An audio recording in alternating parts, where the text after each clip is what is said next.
Are you curious how to check the fluid level of your Lippert RV hydraulic system?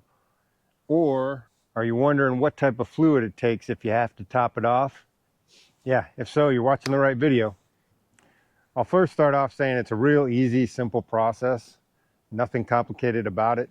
First thing you want to do is make sure that all your slide outs are in and your hydraulic jacks are up. To get my hydraulic jacks all the way up, I've got to put it on my truck. Try to make it on a level surface. All right, second thing you need to do is find your hydraulic reservoir.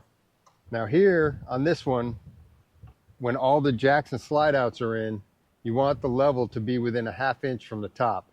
I just took a marker and marked where my ½ inch from the top was, and I just want to kind of keep it in between there. Now, as you can see, mine's a little low, so I'm going to be adding some.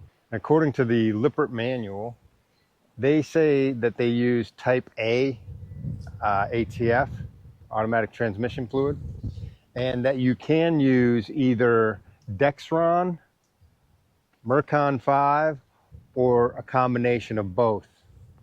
So today I'm just going to be using the Dex-Merc combination, and I'm going to top it off.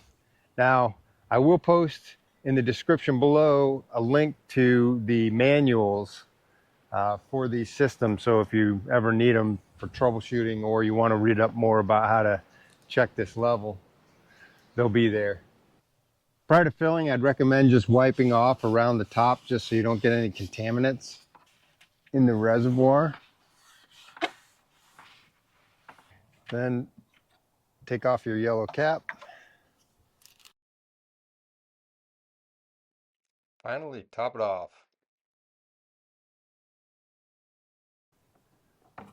Not a whole lot.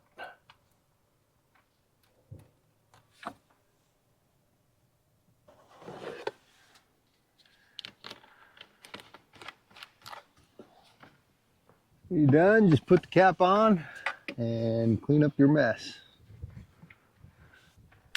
Now the manual states that it has an automatic purge system, so you don't have to do anything in the lines. That's it, just pour it in and it should be good to go.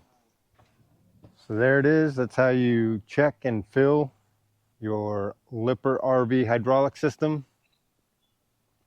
Very simple. Just remember, raise up all the jacks, put all the slide outs in, and ½ inch from the top. Thank you for watching, and we'll see you on the road.